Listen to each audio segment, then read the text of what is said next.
É, beleza. É bom que eu vou analisar alguma coisa aqui. Pessoal, assim, ó, eu, eu sou uma pessoa meio estranha. Eu não gosto de dar trabalho para aluno, sabe? Ah, me faz um trabalho. Eu vou te falar uma coisa aqui. Eu tô há 25 anos lecionando. Meu, eu conheço poucos professores que param para ler trabalho.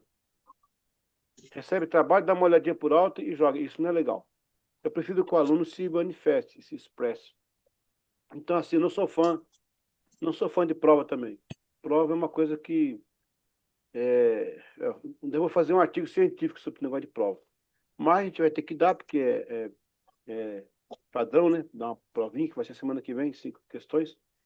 E com relação ao trabalho, quem não puder entrar aqui, ou quem não tiver condição de fazer lá pelo outro, eu vou pedir um vídeo, que a pessoa grave um vídeo de 5 minutos, falando, dissertando sobre aquele tema. Porque à medida que o aluno disserta sobre o tema, você percebe se ele adquiriu ou não, se ele domina a matéria ou não. A coisa mais importante na vida é você dominar a matéria. Anote isso. O mais importante é você dominar a matéria. Você pode chegar, falar abertamente, mesmo que não seja condensado em um sistema de tópicos, subtópicos, mas você tendo conhecimento da matéria, é outra coisa. Olha aqui, Renato. Um pouquinho, pessoal. Renato.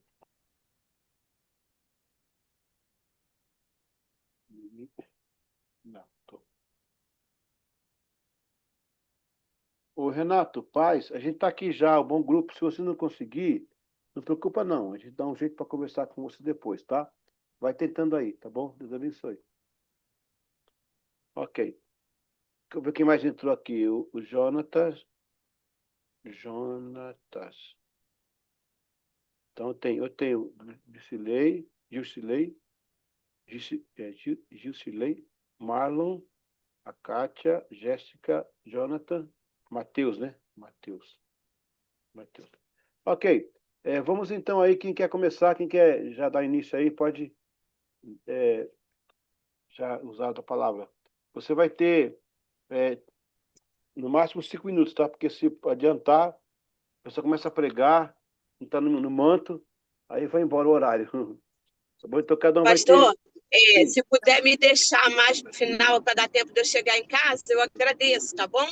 Ô, Kátia, nós nunca vamos te deixar, nunca vamos te deixar você. Você é nossa parceira, companheira da classe, jamais te deixaremos.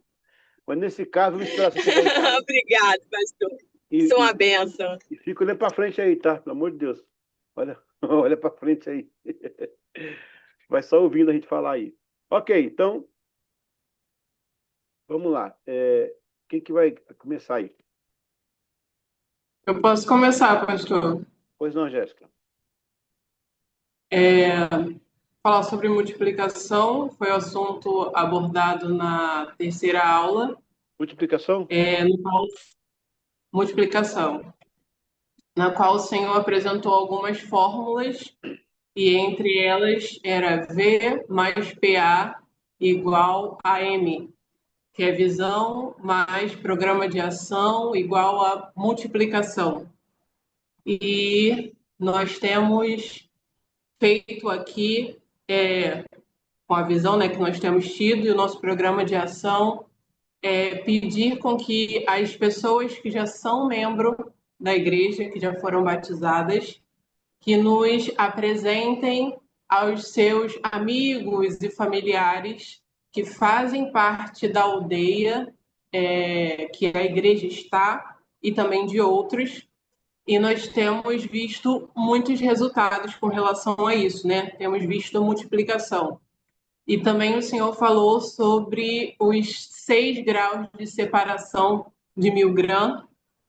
E eu tenho dois exemplos, na verdade, especificamente. Eu não conhecia essa teoria, mas nós temos feito basicamente isso, mesmo sem ter conhecimento exato antes, né? Agora eu já li o material que o senhor passou, eu vou aprimorar um pouquinho mais, vamos aprimorar um pouquinho mais.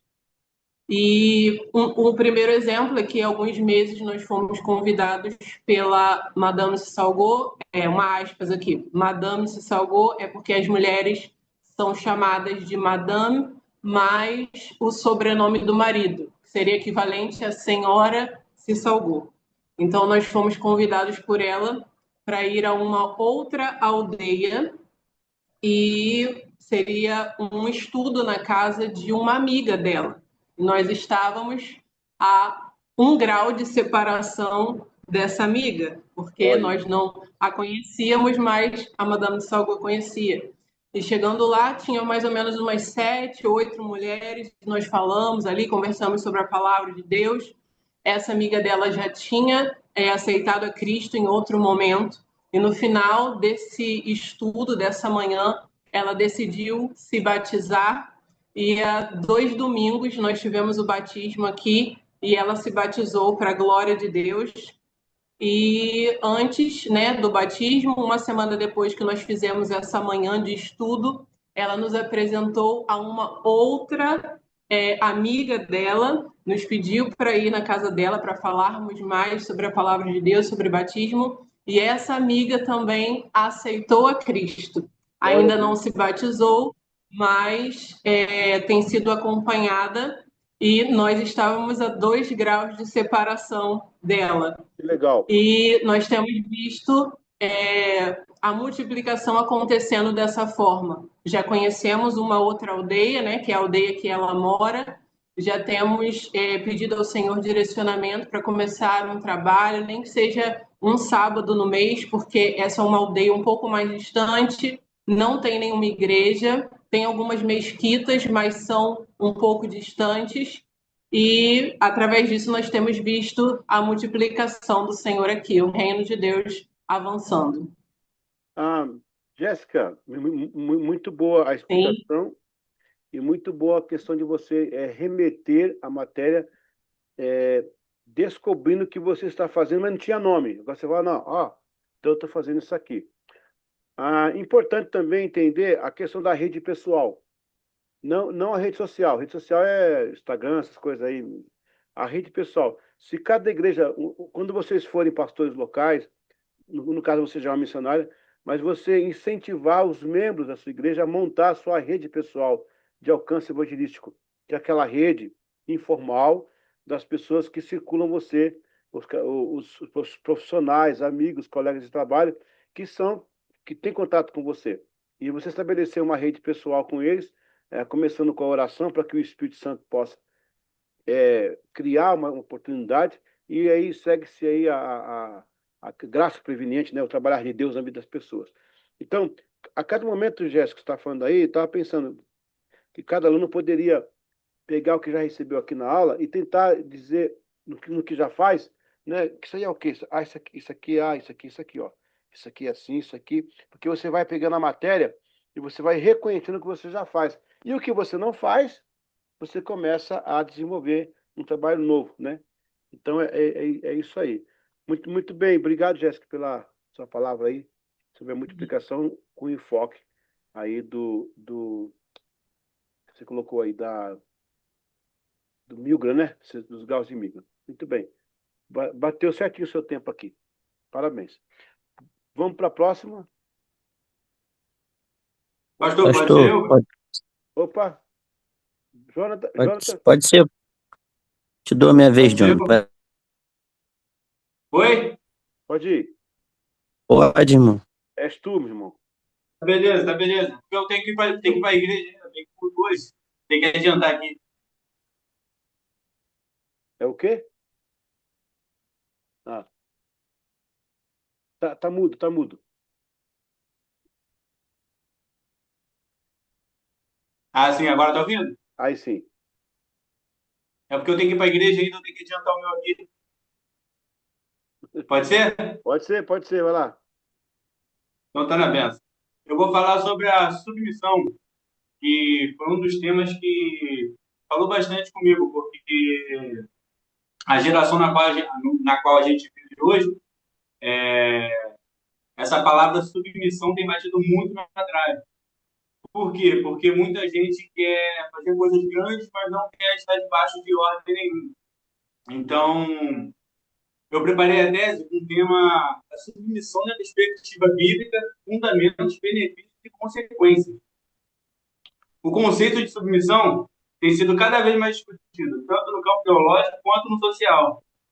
No contexto bíblico, submissão não significa escravidão ou inferioridade, mas significa disposição voluntária de alinhar-se com a vontade de Deus e, claro, respeitar a ordem estabelecida por Ele. Trata-se de um princípio espiritual que reflete nas relações humanas, sejam familiares, comunitárias ou ministeriais. E, contudo, a compreensão desse termo tem gerado tensões e críticas. Porém, vou buscar demonstrar aqui que a submissão bíblica é um caminho de bênção, proteção e crescimento espiritual, enquanto sua rejeição pode também trazer consequências de desordem, rebeldia e afastamento de Deus. O primeiro ponto é fundamento bíblico da submissão. Ela vai aparecer em diferentes dimensões. No espiritual, Tiago 4:7 vai ensinar que sujeitai-vos, portanto, a Deus, mas resisti ao diabo, e ele fugirá de vós. Aqui a submissão é uma chave para vencer a tentação de permanecer firme espiritualmente no lar, nas nossas casas.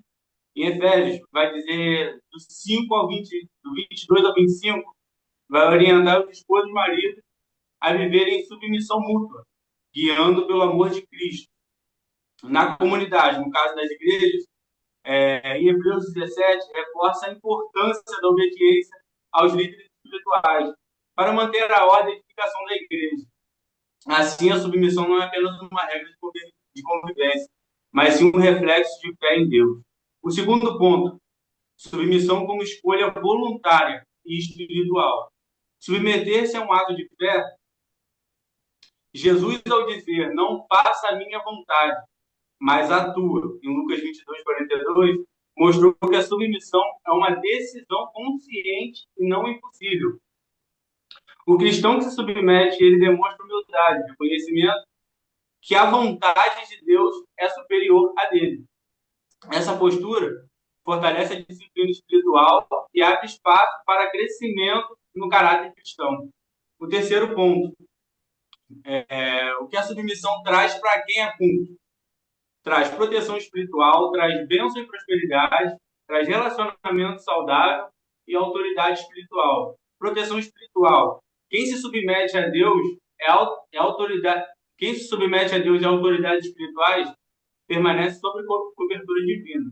Isso vai dizer em Salmos 91, versículo 1. Bênçãos e prosperidade, obediência gera fruto de paz. Prosperidade e sabedoria. Isso vai dizer em Deuteronômio 28, do 1 ao 14.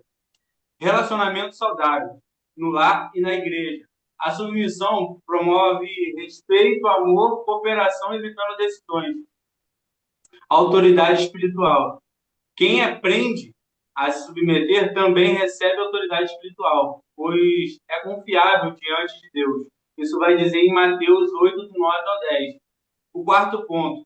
As consequências para quem cumpre a submissão, para quem não cumpre a submissão, é rebeldia e desordem, perda de bênção e afastamento de Deus. A falta de submissão gera conflitos, discussões e desestrutura família e comunidade. Em Números 16, do 1 ao 35, vai falar sobre a rebelião de Corá. Perda de bênção, assim como a obediência traz prosperidade, a desobediência gera maldição e dificuldade. Isso vai falar também em Deuteronômio 28, 15 ao 68. Afastamento de Deus. Quem não se submete à vontade divina vive fora da proteção e propósito. 1 Samuel 15, 23 vai falar sobre isso. Vou dar um exemplo de queda. Adão e Eva perderam o Éden por não se submeter à ordem de Deus, demonstrando que a submissão abre portas para a morte espiritual. Você tem um minuto, João. E a conclusão é, a submissão, quando compreendida à luz da Bíblia, não representa escravidão, mas liberdade em Cristo. Submeter-se é alinhar-se à vontade de Deus, reconhecendo a sua soberania e viver em ordem espiritual e social. Aqueles que praticam a submissão experimentam proteção, bênção, crescimento de relacionamentos saudáveis. Já os que rejeitam esse princípio enfrentam as consequências da rebeldia, desordem, perda de bênção e afastamento de Deus. E muitas das vezes a destruição. Portanto, a submissão é um valor essencial para a vida cristã, sendo um caminho de maturidade e equilíbrio. Ao mesmo tempo, é um teste de fé e humanidade, revelando quem está disposto a viver sob o governo de Deus e a refletir o caráter de Cristo em todas as áreas da sua vida. Jones, concluiu? Olha só, se você escreveu esse texto, tá me ouvindo? Tá me ouvindo? Calma aí que toda hora que eu mudo de tela aqui, fecha, tá pelo celular. Olha só, esse texto Pode falar. Esse texto que você construiu ele, esse texto aí, Sim. tá bem coerente aí a matéria, tá bem legal a cobertura que você fez. Se tiver algum erro, pode falar. Não. Eu prefiro que você leia tópicos e não leia o texto. Eu prefiro que o aluno, igual como a Jéssica fez, você dissertar sobre o assunto sem leitura. Você pode anotar, você pode escrever. Pode escrever normal. Mas você lê, você pega na tua frente, lê o tópico e conversa. Porque se você for ler por ler, não é legal. Você tem que dissertar, conversar a respeito. Mas eu vou considerar, de boa. Entendi. A sua nota está garantida. Entendi. Se você produzir o texto está muito bom.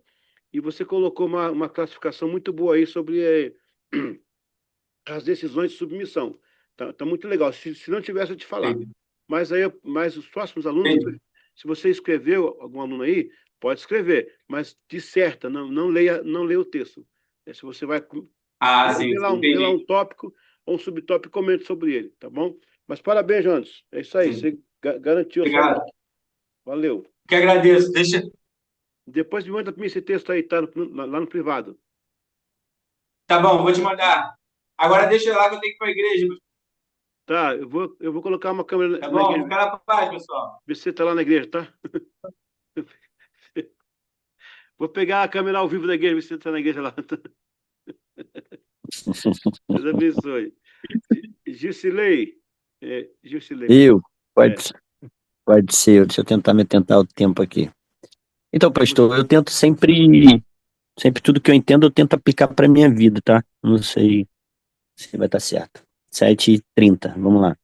Me chamo Jusirley, sou casado há 23 anos, casado com a Débora. Tenho uma filha de 12 e uma filha de 20 anos. A filha de 20 agora vai me dar um netinho. Estava muito nos planos, mas está chegando e vai ser bênção para minha vida. Amém. Congrego na igreja Metodista Wesleyana do Rio Várzea, com o pastor Paulo. Eu queria falar sobre o SPMO e fazer um resumo rápido do que eu entendi, né? Começar sobre a submissão. John Wesley dizia que a submissão significava render-se totalmente à vontade de Deus, que era o primeiro passo para a santificação.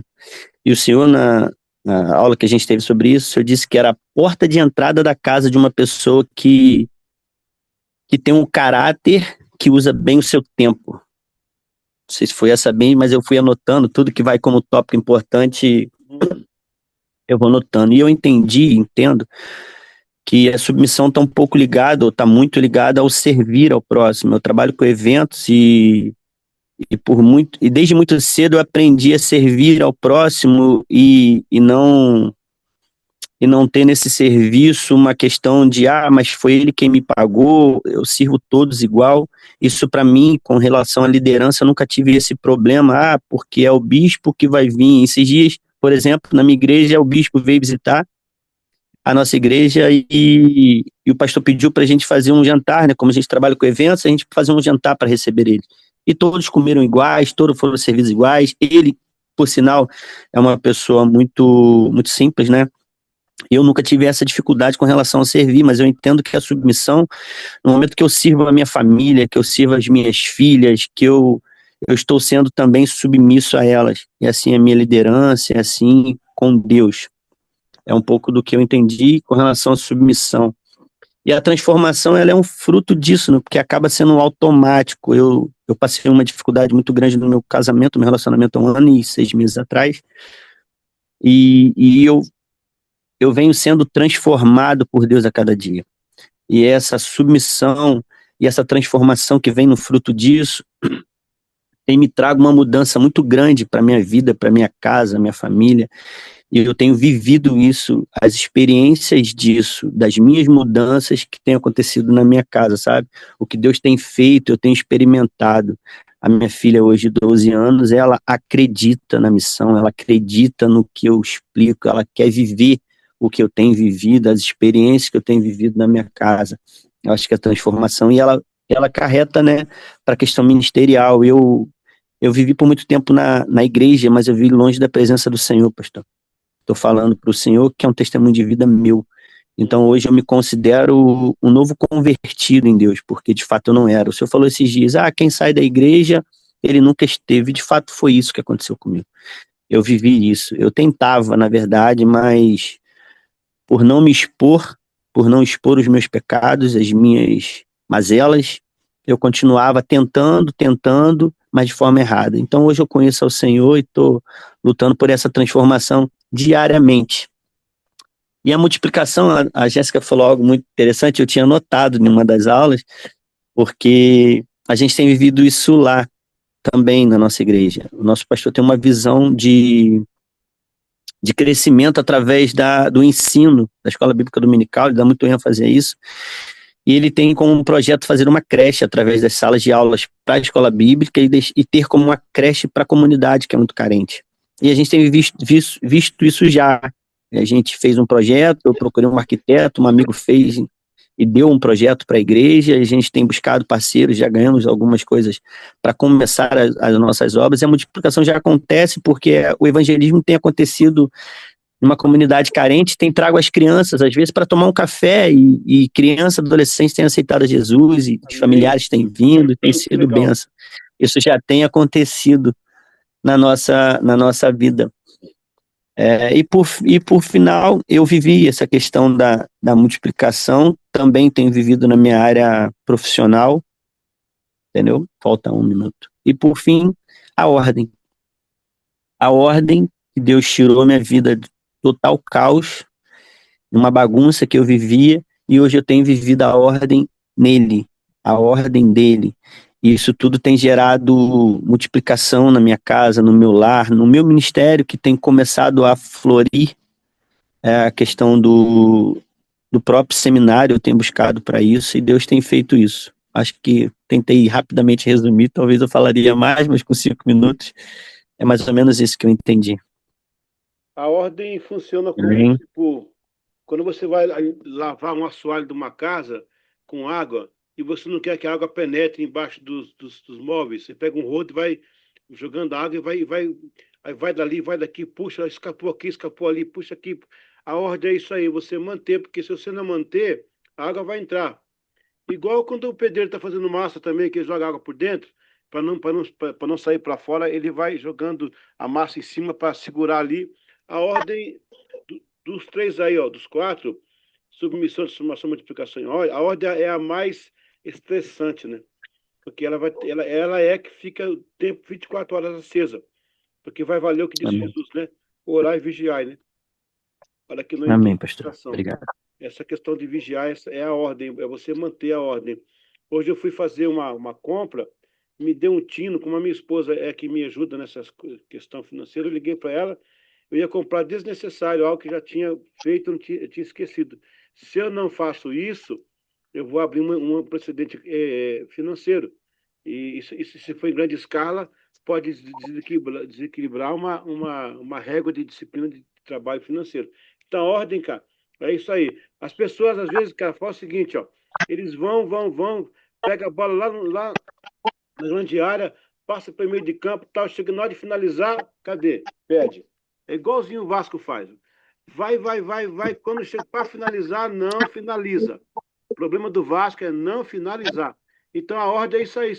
Não adianta você submeter, né? Você transformar, multiplicar. Adianta. Se você multiplica e depois perde tudo, você joga tudo fora, entendeu? Então, assim, tem que chegar e concluir, chegar e fazer igual o Fluminense. Vai e faz. Faz. Fazer. A ordem é isso aí. A ordem é você manter, né? O Matheus está achando que é heresia que eu estou falando, mas a ordem é você A ordem, gente, é uma portinha, Jéssica, uma portinha que fica lá no fundo. Se você abrir, perde tudo que você fez. Igual a igreja que tem uma porta no fundo, cara. A igreja lota, daqui a pouco vazia, porque tem uma porta no fundo, tem que ser fechada. É a ordem. A ordem tem que manter. É isso aí. Mas, Gessilei, né? Deixa eu colocar essa nota aqui. Isso. Ok. Vamos lá, quem quer? Pastor, Sim. é o Renato, o senhor está me ouvindo? Ô, Renatinho, tô. É porque eu consegui entrar no celular da minha esposa, mas a bateria tá fraquinha. Tô ouvindo. Pode falar. Posso falar agora? Tinha alguém na lista aí? Não, acho que não, né? Já foi, né? É você. Pode ser você. Pode ser você. Ah, então tá bom, obrigado, é porque o celular tá quase descarregando. Boa noite para todos, a paz. Pastor, o assunto que eu quero falar nessa breve dissertação é acerca do Shalom, né? A ordem judaica da bênção. Um assunto que muito me chamou a atenção, e esse assunto ele pode trazer um grande impacto, né? E também uma reflexão muito profunda em áreas da nossa vida que precisam ser transformadas. Eu, particularmente, já ouvi e falei, né, diversas vezes essa palavra, né, Shalom. E é claro, com um raso, né, conhecimento do seu autêntico significado, que no original da raiz, ela vai muito mais além do que a simples palavra paz, né? Englobando harmonia, integridade, prosperidade, bem-estar, plenitude, totalidade, segurança. E quando nós nos aprofundamos um pouco mais acerca desse assunto, é algo transformador, que molda assim, o nosso caráter, porque a sua essência ela não se limita apenas em um estado de tranquilidade em certos momentos da vida, né? Mas é um conjunto, né, de verdades profundas, impactantes que nos leva a uma plenitude, né, a viver uma vida de integridade e de total harmonia com Deus. Né? É uma paz que ela vai além das circunstâncias, né, dos momentos difíceis que vivenciamos ao longo da nossa vida. Lá no livro de Juízes, no capítulo 6, versículo 24, Gideão, após experimentar a presença do Senhor, né, ele clamou Jeová Shalom, né, que quer dizer o Senhor é paz. Em Isaías, no capítulo 9, o Messias é chamado de príncipe da paz. Em Romanos, fala sobre a paz com Deus, né? E lá em Filipenses, no capítulo 4, versículo 7, o apóstolo Paulo ele vai nos falar, né? Ele vai nos relatar de uma paz que excede todo entendimento humano, né? Essa paz, ela é independente, né? Das circunstâncias. Essa paz, ela que vai guardar nos nossos corações, as nossas mentes, em Cristo Jesus. E olha que o apóstolo Paulo, né, pastor, estava ali no momento de prisão, né? Ele estava aprisionado ali quando ele escreve a carta aos Filipenses, e ele fala de uma paz, né, que excede todo entendimento. Mas para que nós possamos viver essa paz, é preciso colocar tudo em ordem, né? Viver de forma organizada em todos os âmbitos da nossa vida. Porque a definição de Shalom, né, nada quebrado, nada faltando, nada fora do lugar, ela está conectada, né? Ela está entrelaçada ao amor, aos cuidados e à perfeição de Deus. E que nos leva a uma grande responsabilidade, né? De não deixar nada quebrado, nada faltando, nada fora do lugar em nossa vida. Não na vida espiritual, né? Mas na vida terrena, ou seja, na casa, no trabalho. E esse é um conceito que não está condicionado apenas a uma vida espiritual, mas se a todo o contexto da vida.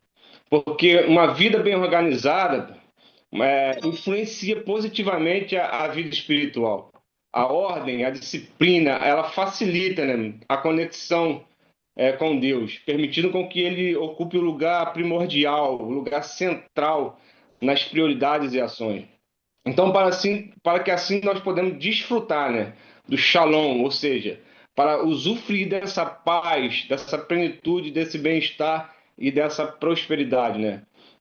Nada quebrado, nada faltando e nada fora do lugar. Isso me impactou muito. Eu não tinha essa dimensão dessa palavra, o quanto ela traz impacto para a nossa vida. Eu quero que vocês entendam uma coisa, ô, Renato, pegando o seu gancho aí. Geralmente, matéria de seminário, você está aprendendo ferramentas para lidar com a igreja, com o seu ministério, Sim, com o que você vai assumir. De um tempo para cá, graças a Deus que a direção do seminário entendeu que nós também precisamos trabalhar a gente também. Essas sem coisas que eu dúvida. estou aqui falando, que você colocou aí, ó, vai trabalhar em mim, porque trabalhar isso em mim, eu vou espontaneamente transmitir isso às pessoas. Porque, às vezes, você se ocupa tanto em operar a máquina que se esquece de operar a si mesmo. Eu acho que Verdade. o seminário é uma via de duas mãos, né? Tanto, no momento que eu preparo para trabalhar com as pessoas, inclusive nessa matéria tem coisa que dá para trabalhar com as pessoas, tipo aí o Sesgal de Migro, né? Mas também tem esse preparo pessoal meu. Eu já vou para a rua, já vou para a luta, já vou para o labor, entendendo essas coisas pessoais, como você colocou aí. Se você, na sua vida pastoral, conseguir aplicar o Shalom, rapaz, vai fluir no seu ministério isso aí. Como também o É efeito extraordinário. contrário. O efeito contrário, a pessoa que não aplica essas coisas, ela quer fazer pela obra, mas não faz por si, via por si, e acaba atrapalhando. Muitas vezes a vida pessoal nossa atrapalha o nosso ministério, Sem dúvida. porque não estamos preparados para o que estamos fazendo. Sabemos fazer a coisa, mas a gente não tem o nosso lado pessoal que se equipara ao que estamos fazendo, né? Isso é muito importante.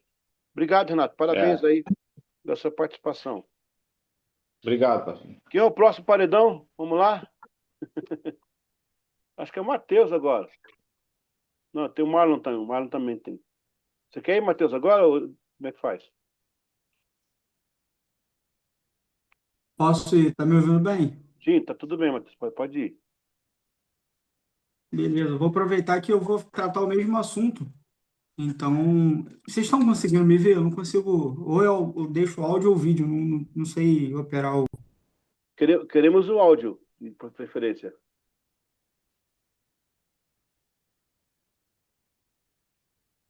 Não, tá te ouvindo, não. E agora? Agora tá ouvindo. Show. Eu vou falar sobre o Shalom também, a ordem da bênção.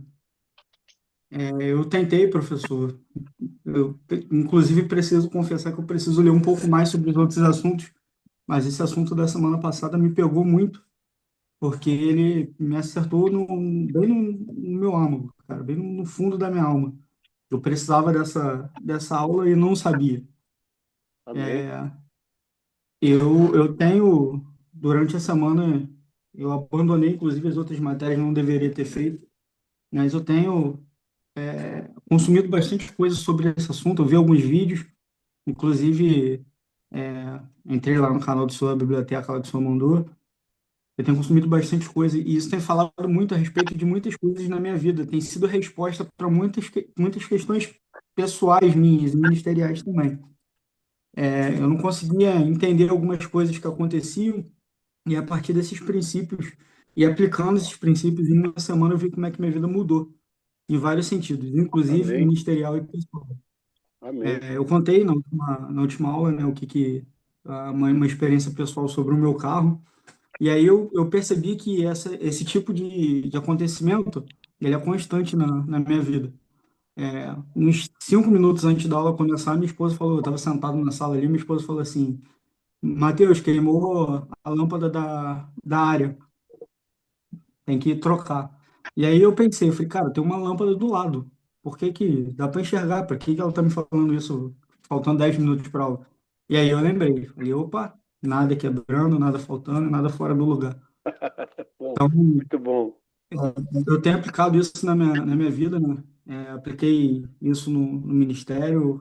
Eu aprendi, com esse conceito que eu não posso querer abraçar todas as coisas ao mesmo tempo, porque se eu abraçar as agendas, de uma maneira geral, eu não vou conseguir dar conta de fazer com excelência. Eu acho que você entendendo esse princípio, ele te freia no ativismo na igreja. Eu fui freado e, assim, eu consegui enxergar, lendo material, o Shalom se cumprindo em Jesus, né? O Shalom, Sim. ele se cumpre em Jesus, porque Jesus, ele curava, Jesus, ele provia e Jesus restaurava. Então, são os três princípios sendo cumpridos no príncipe da paz. Então, a bênção, ela está correlacionada à paz nesse sentido, porque tem um cumprimento em Jesus. E se eu me declaro um cristão, ou seja, um pequeno Cristo, eu preciso seguir o que Cristo fazia. E se Cristo, ele era o Shalom, né, o príncipe da paz, eu preciso seguir exatamente o que ele faz. E, cara, isso virou a chave de uma maneira poderosa na minha vida, no meu ministério. Eu estava pensando em trancar o seminário, estava achando que não ia dar conta. E talvez em algum momento isso permeie meu coração de novo, mas todas as vezes que eu pensar nisso, que eu achar que eu não vai dar conta, ou que eu preciso parar, antes disso eu vou parar e pensar, né? O que que eu estou fazendo de errado? Porque se foi algo que Deus apontou, um direcionamento de Deus, e eu estou cumprindo esses princípios, eu preciso ter paz nisso. E se eu estou tendo paz nisso, se eu não estou tendo paz nisso, a culpa não é de Jesus ou de nada. A culpa é minha, que eu não estou pensando ou agindo ou projetando certo.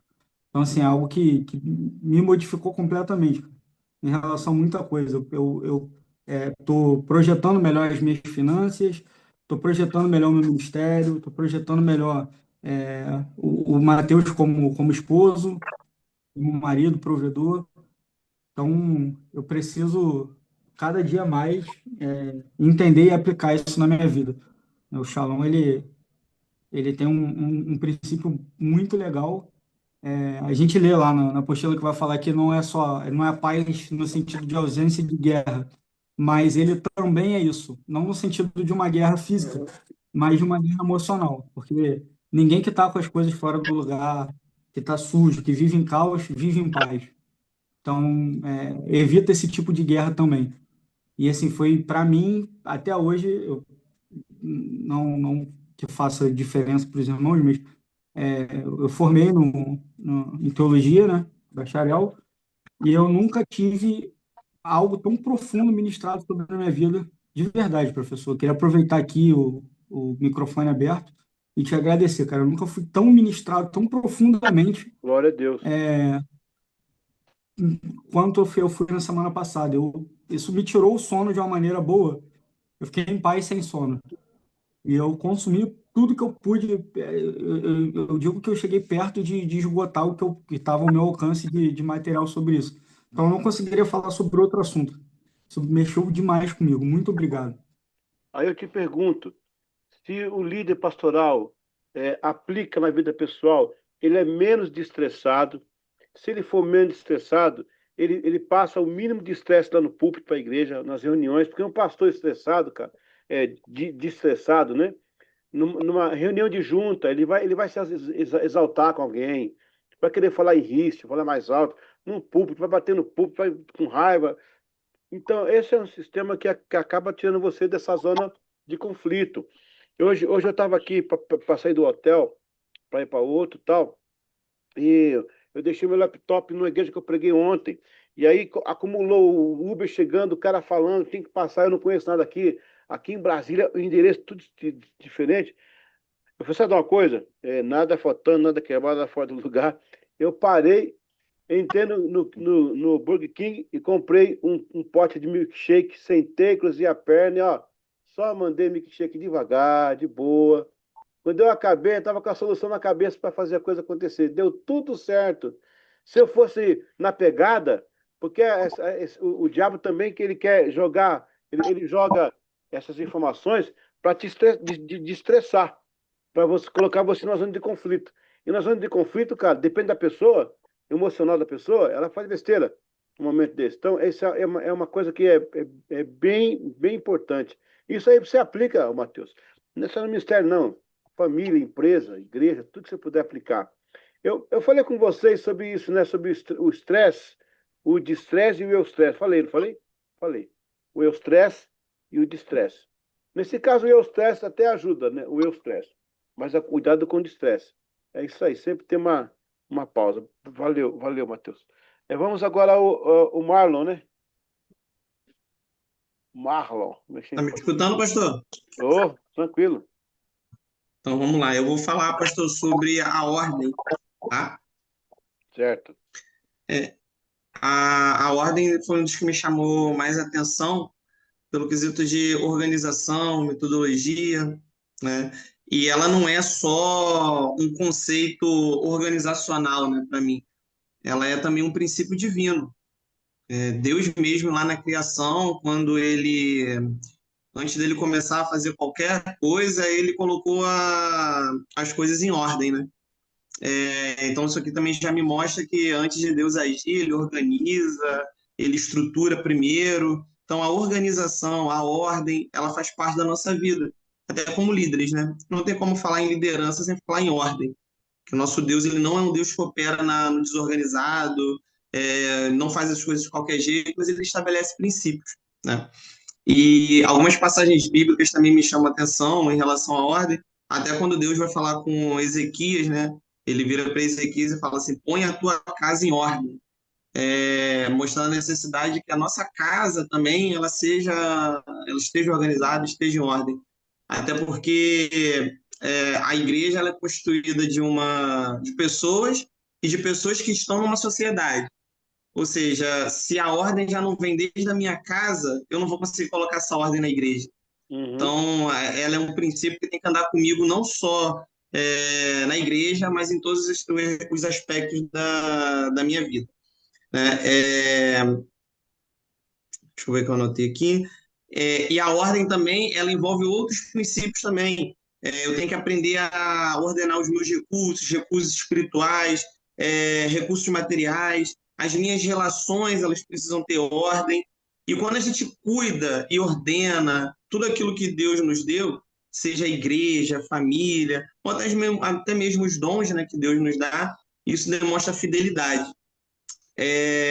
A ordem ela não é só, como eu disse, um conceito, né? Ela tem que ser um hábito na nossa vida, seja em todos os segmentos que nos acompanham.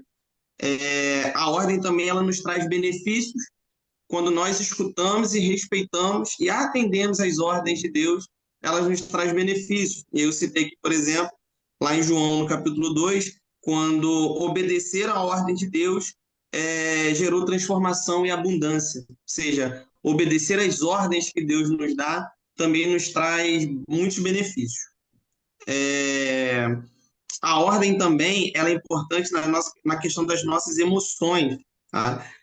Porque a gente ama lidar com emoções boas, mas temos que entender que também temos emoções negativas. Elas fazem parte da nossa vida, elas têm que ser trabalhadas, têm que ser entendidas, porque nem sempre só de sentimentos bons nós vivemos. Então, a ordem ela também nos ajuda na questão emocional. Quando a gente consegue ordenar os nossos pensamentos, ordenar as nossas emoções, nós vamos ter equilíbrio. Então, uma das coisas que eu acho que a ordem também promove, além de organização, metodologia, ela nos traz equilíbrio. Então, assim, também a gente aprende também que ordenar os nossos sentimentos é aprender a lidar com eles e dialogar com as nossas emoções no dia a dia.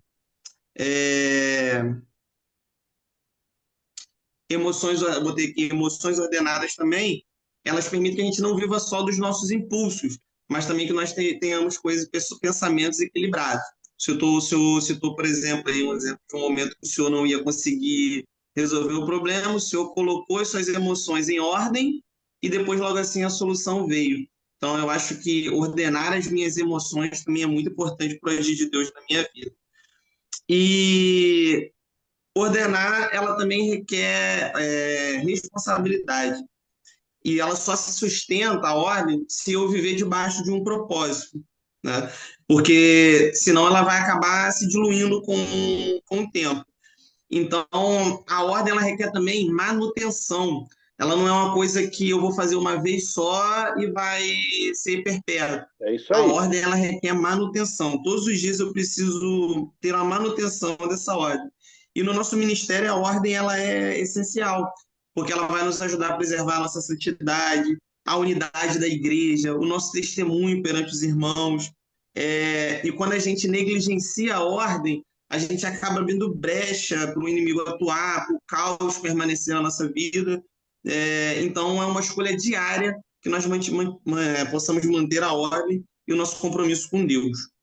Deixa eu ver outro tópico que eu anotei aqui. A ordem também, ela não tem como falar de ordem sem falar de liderança, né? Nós, como liderança, precisamos ser pessoas ordenadas, organizadas, e sem a ordem, algumas das transformações podem perder o seu impacto. Aí eu anotei uma frase de John Wesley que ele dizia que Deus não faz nada a não ser em resposta à oração ordenada. Exato. Isso aqui para mim também é lindo porque mostra que até mesmo a nossa oração, para que ela possa ser eficaz, para que ela possa ser atendida, ela tem que ser ordenada. Da mesma forma, o líder precisa ser ordenado. A ordem, ela nos dá esse equilíbrio necessário. Ela é o alicerce que vai sustentar muitas dessas outras etapas, é sustentada pela ordem. Então, ela vai nos trazer esse equilíbrio. A ordem, para mim, como eu disse, ela é um caráter direto vindo da parte de Deus para a nossa vida, e ele vai sustentando a nossa vida, trazendo equilíbrio, organização, e ela é indispensável para a nossa vida ministerial e para a nossa vida com Deus. E é isso, pastor. Parabéns, Marlon. É isso aí, você fez uma boa dissertação. Lembrando, quando Deus começou o trabalho da arca, lembra que o Noé plantava couve, né? Plantava couve. E ele fez a maior embarcação que enfrentou o maior tsunami do mundo, né? O Titanic não aguentou um iceberg. E o amador, né? O Titanic era profissional. O amador do Noé fez um barco que, por causa da ordem. Quando Deus estabeleceu o tabernáculo, rapaz, até as medidas das franjas, as medidas dos côvados, os centímetros, Deus deu por causa da ordem. Então, parece-me que tudo vira em torno da ordem. E olha, outra coisa, mantendo a ordem, você tem autoridade. Uma coisa que eu vou te falar para vocês aqui, muito pessoal, tá? Não leve a mal como se fosse toque, não. Mas eu não consigo deixar no hotel um quarto bagunçado e pregar. Eu não consigo. Eu saio do hotel com a mala toda arrumadinha. Inclusive, todos os hotéis que eu passo, muitas camareiras falam: ó, que legal o seu quarto, é muito fácil de arrumar. Eu chego com tudo no plástico, tudo certinho ali. Quando eu vou pregar, antes de eu sair, eu dou uma olhada para que o diabo não tenha 1 centímetro para falar de mim. 1 centímetro para... eu sei que você pode falar, pastor, mas isso é muito... Não, eu acho que reflete também. Inclusive, se eu for pregar sobre ordem no púlpito, aí o meu quarto está desarrumado. Então, eu estou dando o exemplo do quarto, que é uma coisa muito simples, né? Mas quando você mantém a disciplina da ordem, você economiza tempo, você economiza dinheiro, um bocado de coisa, tudo está na sua mão. Esses dias lá em casa, uma gaveta estava com o parafuso fora lá, eu fui na caixa de ferramentas sabendo que estava, não fiquei procurando, não perdi tempo com isso, e nervoso, né? Cadê essa chave? Que nunca está aqui, não sei o quê. Começa aí, o grito já é, né, uma pré-demonização, né? Um pré-demônio. Existe um pré-demônio. Quando você começa a gritar, ele já levanta a cabecinha, opa, está chegando a hora. Então, assim, a ordem realmente é isso aí. É você manter a disciplina naquilo que você se desejou a cuidar. Vamos lá, a Kátia agora, Kátia. Gente, disse que o vinho novo é melhor, né? Agora viu uma tese agora, do doutorado aí, ó. Na verdade, eu fiz um resumo e depois falei assim, gente, vai ficar grande demais, me empolguei muito, mas aí eu vou resumir bem, pastor. Pastor, tá conseguindo me ouvir? Tá repicando demais. Tá conseguindo me ouvir bem? Agora tô ouvindo. Eu não consegui entrar pelo... Meu notebook não quis entrar de jeito nenhum no Zoom. Aí eu tive que ficar no celular mesmo, tá? Mas tá dando para ouvir bem, né? Sim. Tá ótimo. Então vamos lá. Como eu falei, eu vou falar um pouco sobre a submissão. Pastor, realmente a aula de submissão me levou, como os irmãos também, a pensar sobre muitas coisas. Muito a base da família, da mulher ou das autoridades. Assim, o senhor trabalhou tão bem sobre a submissão que me levou a querer saber mais sobre a submissão dentro da Bíblia, até mesmo na sua apostila. Né, eu li bastante para tentar entender um pouco mais sobre submissão. Aí eu separei alguns tópicos que me chamaram muito a atenção. Eu gostei muito, tive base muito forte em 1 Pedro 2, do 13 até mais ou menos o 17, que fala muito sobre a submissão. E sobre isso eu tirei alguns tópicos. O primeiro tópico que eu tirei foi que a submissão ela é bíblica, porque a submissão é a base do cristão. A submissão, na verdade, pastor, é a gente se submeter ao outro. Eu sempre achei isso muito difícil de entender, isso, submeter ao outro, porque, né, temos que ficar submetendo as pessoas aos outros. E me levou muito à luz do entendimento de que, se Cristo habita em mim, ele habita no outro. Então, sim, Cristo é a base da submissão. Então, isso me levou muito a meditar, né? Que nós temos que, sim, nos submeter, ser sujeito uns aos outros, né? No temor do nosso Deus. Porque, na verdade, Cristo, né? Ele se submeteu primeiramente. Então, aí vem o outro tópico que eu fiz, que foi: fomos criados para a submissão. Fomos, sim, criados. Por quê? Fomos criados para ser como Cristo, aquele, né, que deu a vida por nós, deu a vida pelos outros. Ele se submeteu, na verdade, ao quê? Ao Pai, à vontade do Pai. Então, assim, a cruz, para mim, ele é o maior símbolo da submissão. Então, se a gente quer ter um estilo de vida, ser espelho de Cristo, temos que ter, então, o quê? De servir o outro, a ser submisso ao outro. E um tópico também que me chamou muito a atenção, que eu quis colocar nesse estudo que eu fiz, foi que a submissão, ela nos liberta. Pastor, e nos liberta mesmo. Eu meditei muito sobre essa questão. Por quê? Por causa da nossa necessidade que a gente tem de querer resolver tudo, de querer saber de tudo, de querer ter tudo no nosso tempo. Então, assim, isso tem causado vários problemas na nossa vida, como a depressão, como a ansiedade. Isso por quê? Porque a gente quer tudo do nosso jeito.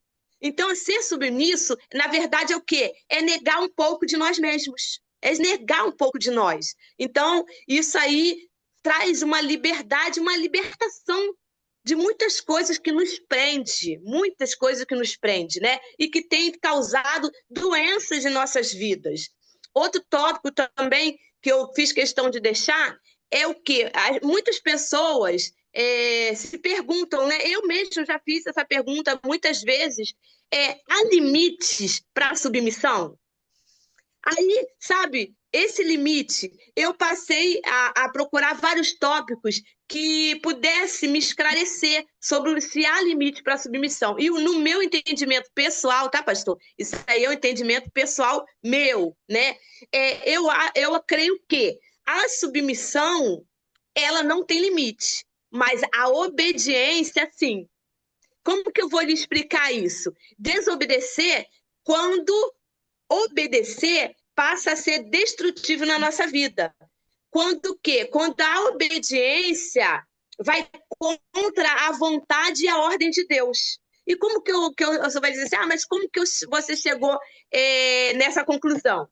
Eu estudei 3 tópicos. O quê? A passagem de Sadraque, Mesaque e Abednego. Né? Eles fizeram o quê? Desobedeceram a ordem de Nabucodonosor de adorar, né, a imagem, certo? Esse é o ponto. A obediência. Mas eles fizeram o quê? Submeteram às consequências. Então, eles desobedeceram, mas fizeram o quê? Sujeitaram. Então, quando você se sujeita às consequências da desobediência, eu creio que aí há um limite. Como também aconteceu com Daniel. Daniel, né? O que ele fez? A ordem do rei era o quê? Não podia orar. E ele orou. Ele fez o quê? Ele desobedeceu uma ordem do rei. Mas ele fez o quê? Ele se submeteu ao quê? Às consequências. Foi para a cova dos leões. Assim como Sadraque, Mesaque e Abednego, o que eles fizeram? Sofreram a consequência. Foram lançados no fogo. E eu tirei, por último, o exemplo de Pedro. Pedro também desobedeceu às ordens das autoridades, porque dizia que não podia pregar o evangelho. Mas ele fez o quê? Ele foi lá e pregou. E qual era a consequência? Ele foi jogado na prisão. Eles não fizeram rebelião, eles não fizeram tumulto. Não, eles sofreram as consequências. Por quê? Desobedeceram, mas se subjugaram à ordem de quê? De sofrer as consequências daquilo que eles fizeram.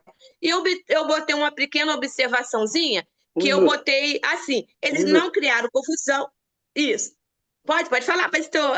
Um minuto. Um minutinho? Então tá rápido demais. Eu já estou no ponto final mesmo, na minha conclusão. Então, o que acontece? Eles não criaram nenhum rumores com isso, não tinha nenhuma confusão com isso, mas eles sofreram o quê? As consequências como submissão. Então, para mim, a submissão ele está em meio de todas as áreas da nossa vida. E nós temos que aprender o quê? Que a partir do momento que nós somos submissos, estamos simplesmente tendo temor ao nosso Deus, fazendo aquilo que Ele nos mandou, né? Essa é a minha base. Acho que já estou passando já quase do meu limite, pastor. Já passou. Em suma, Ai, perdão. Em suma, a obediência, submissão a Deus, ela é 100%, porque aquilo que eu posso ser submisso, aquilo que eu posso ser submisso está dentro da vontade de Deus. Aquilo que eu não deu submissão, tipo pecado, tipo, como você citou alguns exemplos bíblicos aí, então eu não preciso submeter quando é uma coisa que vai de acordo, de contra a palavra de Deus, né? No caso, Pedro falou, mais basta obedecer a Deus do que aos homens, não é isso? Então, exato, eu até tinha notado isso. Sim. Ele foi submisso à vontade de Deus em primeiro lugar. E é verdade, quando você adquire o ato de submissão em todas as áreas da sua vida, você está obedecendo a Deus, então você tem que ser submisso àquilo ali.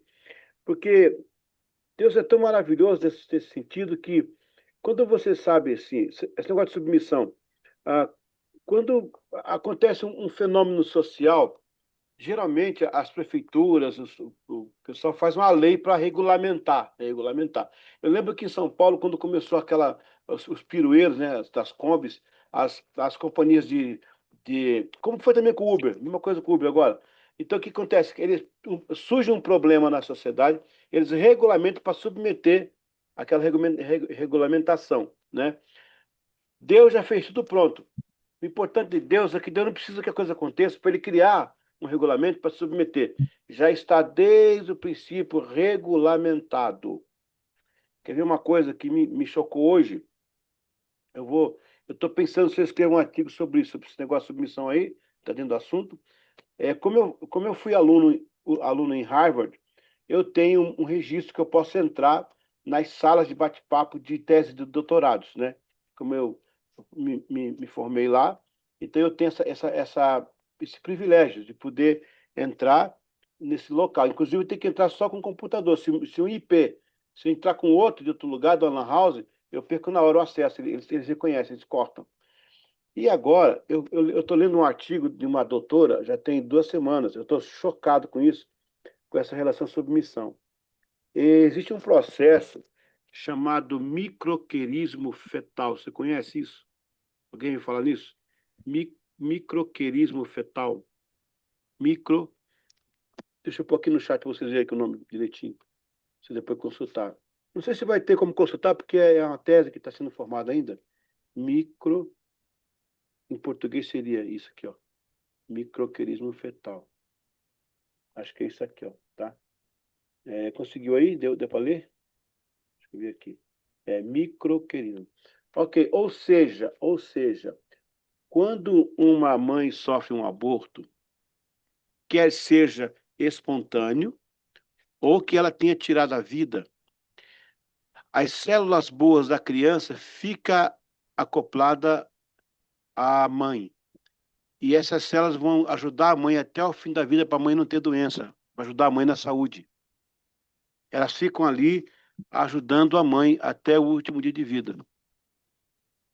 Você imagina uma pessoa que abortou, que quis matar mesmo, de propósito, e saber que a criança está falando, mamãe, você me matou, mas eu estou aqui para te ajudar. Pensa nisso um pouco. Mamãe, você tirou a minha vida, mas eu vou ficar aqui, ó, te ajudando. As minhas células vão ficar aqui para que a senhora não tenha consequências de saúde piores. Então, tem muita mãe que tem saúde, que abortou, porque aquelas células fetais ficaram na mamãe para ajudar até o fim da vida. É um assunto científico, tá sendo provado porque a mulher é dessa área. Mas você imagina que alguém leia isso, né? E o remorso que vai ter no coração saber que está ali, às vezes, com saúde, porque aquela criança que ela matou, ela continua ali ajudando a mãe a vencer algumas, tipo, né, alguns problemas de saúde. Então, Deus já sabia disso. Quando Deus sabia disso. Deus já tinha programado isso. Quando Deus sabia que no futuro teria esse tipo de coisa. Aliás, talvez Deus tenha permitido isso apenas para ajudar a mãe mesmo. Mas aí vem essa questão da maldade, né? Do aborto pela maldade, de querer tirar a vida mesmo, de matar ali a criança. E Deus já deixou programado para que o corpo da mulher tivesse, já que vai embora aquela célula, mas aquelas células que foram feitas, né? Os troncos novos, porque você sabe que você é constituído, todo dia você produz 10.000 células troncos, né? 5.000 células troncos vão ficar lá no fim da fila para continuar a produção. E 5.000 vão ficar disponíveis para o seu sistema cognitivo no aprendizado e desenvolvimento de algumas habilidades. Como, por exemplo, eu estou aprendendo a cozinhar. Então, todo dia de manhã, olha, gente, olha que bonito isso. Todo dia pela manhã você tem 5.000 células troncos disponíveis para te ajudar numa área que você quer crescer, quer aprender. Então, não sei dirigir. Por que as pessoas aprendem a fazer as coisas? Porque Deus deu a capacidade de cada um reproduzir 10.000 células troncos por dia, para que 5 ficassem operacionais, a fim de somar com a sua habilidade para você produzir resultados maiores. E é o caso do microorganismo fetal, da criança que vai embora, mas deixa para a mamãe, a célula dele dizendo, mamãe, eu fui, mas vou ficar aqui te ajudando a você vencer. Então, tudo isso é sob uma ordem de Deus. Essas coisas, Renato, cada vez mais deixa a gente embasbacado, né, sobre a questão de Deus. Como é que tem um sujeito que fala que Deus não existe? Como é que a pessoa tem a capacidade de falar que não há uma inteligência maior, né, um ser maior que fez tudo isso aí? Então, tudo isso dentro de uma ordem concreta. Porque você imagine, o seu globo ocular, a sua córnea, ela é alimentada por 1.127.000 pontos de conexões. Se você está me vendo, é que está funcionando. Por exemplo, a Kátia está com uma camisa, um vestido, sei lá, uma camisa vermelha, a Jéssica está de azul. Então, essas cores, a definição. Você imagina, quando o globo começa a ser, quando ele começa a ser tecido, o globo ocular, então ele tem 1.127.000 conexões. Eu pergunto, Jéssica, como é que é possível um corpo vir, aqueles fios vão caminhando do seu lugar? Se fosse para eu e o Gisilei fazer isso aí, conecta lá esses 1 milhão de cabos, a gente ia ligar os cabos errados, né, Gisilei? A gente ia ligar os cabos errados aí. Mas aí o corpo sozinho, cara, você vê no desenvolvimento, segundo o Salmo 139, né? A Bíblia fala que ainda informe teceste no ventre da minha mãe. Então você vê 1.127.000 cabinhos, assim, ó, mexendo, e vai cada um para o seu lugar, conecta, e você começa a ver, começa a pensar. Tudo isso é Deus, embaixo de voltando aqui na matéria, né? Embaixo de uma submissão, porque os neurônios submetem aqueles conexões lá do cabo, né? E depois que de uma submissão, eles se multiplicam, né? Se transformam, que vai dar vida ao que não tem vida, depois se transformam, criam mais, procriam, no caso do DNA, e no final o corpo tem essa ordem, né? Deus mantém essa ordem. Então, gente, é isso aí. Pastor, Oi. posso fazer um comentário, né, adicional ao que o senhor falou do microquerismo fetal? Não. Sim. Eu participei de um congresso de cardiologia e estava falando justamente, o palestrante falou justamente disso. As células do feto conseguiram ultrapassar a placenta, a mãe optou por um aborto, mas logo após o aborto, ela percebeu que ela já não tinha, ela tinha uma doença congênita, né, no coração, uma cardiopatia, e logo após o aborto, ela já não sentia mais os sintomas da cardiopatia, né? Aí eles estavam estudando, e não era certo que o microquerismo fetal poderia ter salvo ela através das células da criança que ela abortou, poderia ter salvo ela da cardiopatia congênita. Aí é um estudo que está acontecendo aqui no Brasil também a respeito disso. Eles acham que não? Eles estão achando que foi, mas eles já estão tentando provar. Tá, então, eu tô na sala, eu tô nessa sala do doutorado lá, lendo os artigos, eu tô 2 semanas já lendo os artigos. É uma sala, rapaz, é uma sala que você tem que tomar uma aspirina para entrar dentro, porque essa cara, cada viagem que os caras fazem. Mas estou estudando, cara, o pessoal sério. A doutora Carson, doutora Carson, ao mês passado, ela trouxe uma tese sobre a questão da função química do casal, né? Cara, essa brincadeira que deu química, sabe? Brincadeira deu química, ela tem um fundo de verdade, porque, segundo essa doutora, o casal que mais se aproxima é aqueles que se completam em probabilidade percentual de elementos químicos. Por exemplo, Gisley, como é que chama sua esposa mesmo? Você falou aí. Débora, pastor. Desculpa, Débora. Você falou que a Débora tem pouco fósforo e ele tem mais fósforos do que ela. O corpo dela, quando aproxima do dele, reconhece. Existe um. Gente, olha o que é isso. O corpo dela faz como é que chama aquele negócio? Um scanner nele e detecta que ele tem fósforo suficiente para submeter. Mas ele tem pouco cálcio e ela tem cálcio sobrando. Aí o corpo dele faz uma leitura do cálcio e quanto mais vocês se completam quimicamente, mais o casal é unido. Mas o casal, isso é uma tese, tá, da doutora, mas eles vêm, a Harvard não brinca não, né? Eles vêm com dados embasados. Então, mas em tudo isso, para resumir, é a mão de Deus, cara. Tudo isso é o fator Deus no meio que tem toda essa ordem, né? Como tudo funciona e está dentro aqui desse quadrilátero, né? Da submissão, transformação, multiplicação e ordem. Gente, muito obrigado a todos. Nós vamos descansar. Eu vou falar agora no grupo que quem não conseguiu acessar vai me fazer um vídeo em casa de 5 minutos, uma mini tese dessa, e me passa que eu vou analisar para dar nota, tá? Até aqui vocês conseguiram 5 pontos cada um, tá bom? E então a prova vai ser mais 5 pontos. Quem acertar as 5 vai ter 10. Quem errar uma outra vai ter. Ô, glória! Viu? Mas vai dar certo no final. Tá bom, gente? Alguém quer falar alguma coisa ainda? Lembra aí do Bom, nosso pastor, pontinho obrigado. de participação, hein, pastor? Do quê? Do quê? Não esquece do nosso pontinho de participação, que o senhor nos deu, hein? Já está contabilizado. Já está contabilizado. Ô, glória! Pastor, o senhor pode explicar melhor como vai ser a prova? O senhor vai fazer perguntas? Como vai ser? Não, a prova vai ser escrita, múltipla escolha. Eu vou colocar no grupo lá e vou dar um tempo para vocês responderem no particular. Vocês vão responder para mim, ótimo. mandar para mim no privado. Maravilha. Eu vou explicar a ordem lá, como é que faz a resposta. Aí eu libero vocês, se só me dando no particular, eu corrijo e monto o plano de aula para o seminário, tá bom? Beleza, pessoal. Tá bom. Deus abençoe. Uma boa noite a todos. Valeu. Glória a Deus. Boa noite, pastor. Muito obrigado por tudo. O senhor vai continuar dando aula pra gente, né, pastor? Como é que é? O senhor vai continuar dando aula pra gente, né? Faz um baixinado aí, né? Faz um baixinado no seminário aí.